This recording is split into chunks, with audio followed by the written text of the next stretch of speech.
Rrëfimi i motrës së Joana Nicollit ka tronditur përsëri opinionin publik, i cila përmes një emisioni televiziv ka treguar dhe letrën prekse që 25 vjeçaria kishte lënë pak para se t'i jepte fund jetës. Për folur mbi këtë ngjarje dhe mbi çfarë po ndodh me hetimet, kam të ftuar në një lidhje direkte avokatin e njohur zotin Eduard Mullaraj. Zoti Mullaraj, faleminderit shumë për intervistën.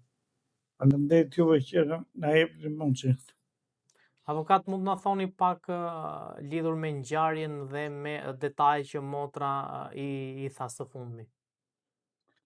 Atëherë ke marrë shkas nga ngjarja që ashtu siç e keni trajtuar dhe ju në emisionin tuaj, ishte një ngjarje mjaft e rëndë dhe shumë tronditse dhe për opinionin publik.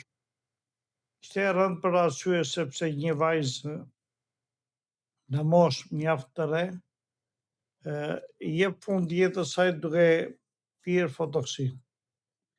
Kjo është gjëja më e rëndë që mund të ndodhi një njeriu që të ngarkohet nga ana psikologjike, emocionale dhe të marrë një vendim fatal, që është dhënia fund jetës. Ndërkohë që ishte në moshën më të bukur, pa vuajtje, pa strese për jetën, pa problematika për jetën e saj, sepse saj kishte filluar jetën, nuk kishte hapur familjen e saj, të gjitha këto të lënë të dyshon sepse marrëdhënia e çiftit ka qenë mjaft e vështirë. Them ka qenë mjaft e vështirë sepse një vajzë në moshën mjaft të bukur nuk mund t'i japi fund jetës saj në një mënyrë kaq vrasstare siç është përdorimi i helmit. E para një herë që vetë vajza ka shkelur ligjin, por ajo e mori mëkatin me vete sepse jeta është dhuratë e Zotit dhe nuk mund ta ndëshkojmë neve këtë dhuratë të Perëndisë.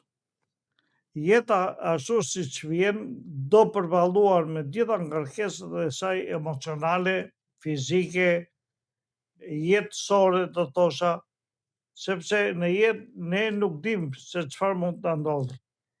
Por kjo vajzë ka qenë e paprgatitur për këtë vështirësi të jetës saj. E para, por që nuk mundet të shmanget përgjegjësia ligjore, penale e të dashurit të saj, burrit të saj, dhëndrit të kësaj familje që e ka detyruar këtë vajzë që shkojë deri tek vetë flijimi i saj. Do thosha nuk falet sepse përgjegjësia kryesore,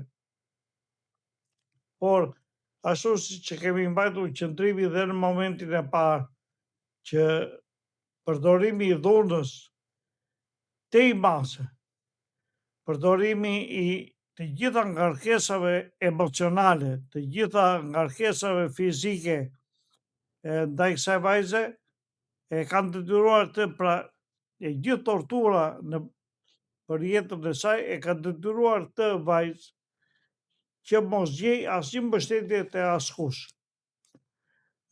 Sepse ajo nuk gjeti mbështetje as ke motra e vet, as ke prindrit, dhe u mbyll në vetvete dhe i dha fund jetës së saj. Them përgjegjësia është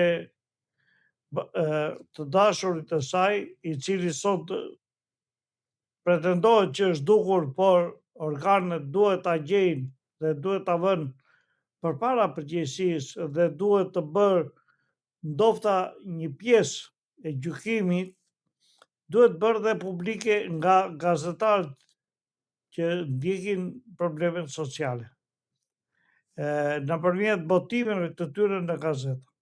Pse do thosha? Sepse ne duhet ta edukojmë brezin e ri që të përballet të gjitha ngarkesat që mund t'i vijnë. Torturat, dhuna fizike, dhuna psikologjike dhe mjaft probleme tjera që mund t'i vijnë kësaj vajze. në jetë, sepse jeta nuk dihet se me çfarë të përball, me çfarë të përplas dhe para kujt je. Pavarësisht se kjo vajzë e re e mori me dashuri, e donte këtë djalë, por nuk e kishin provuar një tjetrin në kushte të vështira. E kishin provuar një tjetrin në një jetë buzëqeshje, në një jetë përkëdhelje dhe në një jetë adoleshente, pa u përballur me karakterat e ndryshme që të kishin të dy, pa u përballur me të gjithë problematikën që do t'ju vinte mbas përfundimit të një martese dhe gjithçka tjetër. E gjithë jeta ose njohja e tyre do të thotë se kaloi mbi bazën e një përkëdhelie dhe mbi bazë e një dashurie të përciptas, por jo në themel. Dhe pak përgjegjësi do thosha që ka dhe familja e vajzës, e cila nuk e kishte mësuar vajzën që në jetë do të përballet me mjaft vështirësi. Ne bëjmë të analizë sot kur vetë vajza ka ndruar jetë, kur vetë vajza ka vajtur në qiell sot dhe të gjithë të tjerët e analizojmë veprimtarinë dhe veprimin e saj, për shkak se duhet të nxjerrim mësime, duhet të nxjerrim analiza nga kjo ngjarje dhe duhet të nxjerrim mësime dhe analiza nga kjo ngjarje për arsye se nuk duhet të përsëritet më. Dhe prandaj bëhet edhe ky emision me qëllim që mos të përsëriten ngjarje të këtilla në shoqërinë tonë, sepse janë mjaft të rënda. Lëm mjaft pasoja për familje dhe për shoqëri. Për ata njerëzit e afërt që ajo kishte, motrën, baban e nënën. Dhe se pjesa e saj ishte pjesë e mbyllur, ku ajo nuk ja hapi shoqërisë të gjithë zemrën e saj me problematikën e saj për treguar që unë ballë për ballë kam një të dashur i cili është i dhunshëm, i cili ka këto karakteristika dhe si mund t'i shmangu këto karakteristika. Dhe duke u thelluar nëse do ishte përballur me një psikologe, ajo do të kishte dalë nga problemi i saj, nga ngarkesa e saj emocionale.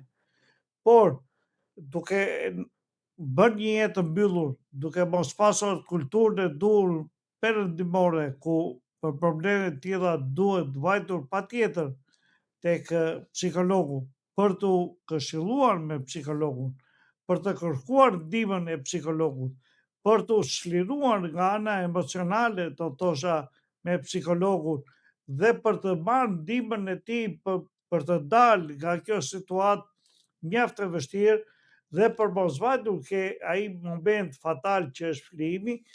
Këto ishin të gjitha ato rrugë të cilat do ta ndihmonin këtë vajzë dhe ne do ta kishim sot në gjirin ton nëse kjo vajzë do të kishte kërkuar ndihmën e psikologut.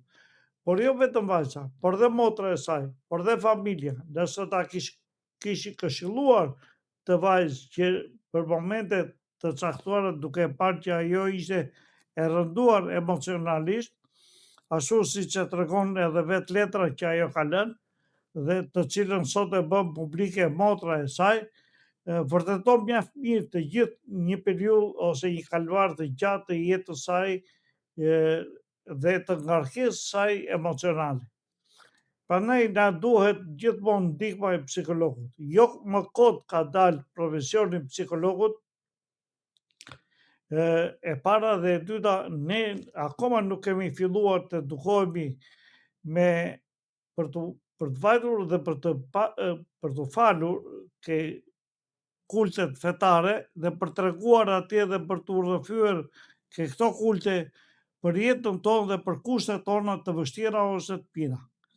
Për të kërkuar dhe ndihmën e atit lartë, në momente caktuara me qëllim që ne të çlirohemi, dalim më të çliruar kur vemi në një kult fetar, kur bëjmë ritim fetar dhe kur kërkojmë ndihmën e Perëndisë ose Zotit atje lart, kur dalim në ai kult, neve vim me një emocion tjetër dhe ajo na fal neve dhe nuk vemi në rrugën e gabuar dhe atë që ishte përdorimi i fotoksinës së kësaj vajze. Kjo ishte një pjesë analizës që unë doja të bëja për sa i përket çështjes dhe humbjes së kësaj vajze në një moshë mjaft të re, jo vetëm për shoqëri, por dhe për familje, e cila e kishte rritur me mjaft sakrifica. Pjesa e dytë pastaj ka të bëjë me pjesën që shteti akoma nuk po gjen vetveten që ta kapi këtë person. Nuk është e vështirë për të kapur ky shtetas dhe për të vënë para përgjegjësisë. Pa çka se nëna e tij ka mbajtur një qëndrim mohues ndaj vajzës dhe ndaj djalit, duke thënë që djali im nuk ka faj në këtë pjesë. Unë do të thosha që në momentin që vajza është dorëzuar në duart e djalit, do të thotë që gjithçka jetën e kësaj vajze e kishte në dorë ky djalë. Kjo moshë e re, e cila po e çonte në një rrugë mjaft keqe këtë vajzë. Po e çonte në një rrugë mjaft keqe sepse ndaj kësaj vajze po përdore një dhunë mjaft e ashpër, fizike dhe psikologjike, emocionale dhe për thënë pastaj dhe një dhunë shtazore, duke e rrahur dhe me mjete të forta të vajzë, e cila nuk gjeti forcë për përsëris prapë për të dalë nga kjo situatë mjaft e rënduar që u krijua. Kështu që kapja e këtij të djaloshit të ri, i cili po pret të përperëndim për t'u fshehur ligjit dhe për t'u shmangur ligjit, do të thoshte që është mjaft e gabuar dhe për vetë familjen e cila e ka edukuar të fëmijë jo për t'u shmangur ligjit, po për t'u përballur ligjit dhe për të thënë që unë e bëra ose unë kisha këto karakteristikat mia, kisha këtë sjellje, veprova në këtë mënyrë ndaj kësaj vajze dhe arrita në këtë përfundim. Të gjitha këto sepse ai do mbaj përgjegjësi sot ose nesër, ashtu siç ka treguar dhe koha, që janë kapur të gjithë ata që janë shmangur ligjit, qoftë para 5 vjetësh, 10, 15 ose 20 vjetësh. Të gjitha janë kapur dhe janë vënë para përgjegjësisë, para ligjit, janë ridënuar përsëri për atë akuzë që i është ngritur dhe vazhdojnë të kryejnë dënimin. Do thosha që dhe ky është mirë që sa më shpejt të dali para ligjit, aq më mirë është dhe për vetë të që reflekton dhe lehtëson të gjitha familjet të cilat kanë të tilla plagë në fëmijët e tyre. Edukata që i kanë dhënë këta prindër këtij djali, i cili përdori një dhunë psikologjike mjaft të rëndë ndaj kësaj vajze, duhet të mbajnë përgjegjësi. Dhe nëna duhet ishte arrestuar sot nga uniforma blu, me qëllim që ajo duhet tregonte edhe për djalin e saj, sepse qëndrimi mohues që ajo ka mbajtur vërteton mjaft mirë që e ka përkrahur djalin në të gjithë përdorimin e dhunës, në të gjithë përdorimin dhe sjelljen dhe karakteristikat që ka pasur ky djalë ndaj kësaj vajze. Kjo nën i ditë gjitha këto, por duke dalë në mbrojtje djalit të vet, e ka çuar këtë fëmijë në rrugë të gabuar dhe sot ai ka mbi peshë në shpinën e tij një dënim mjaft fort, një dënim i cili do ta vuajë ai dhe familja e tij. Kështu që prandaj unë i bëj thirrje edhe familjes së djalit që të bëjë dorëzimin e djalit të vet sa më shpejt jetë e mundur për të lehtësuar sadopak dhimbjen e të dyja familjeve. Avokat, faleminderit shumë për intervistën. Faleminderit juve.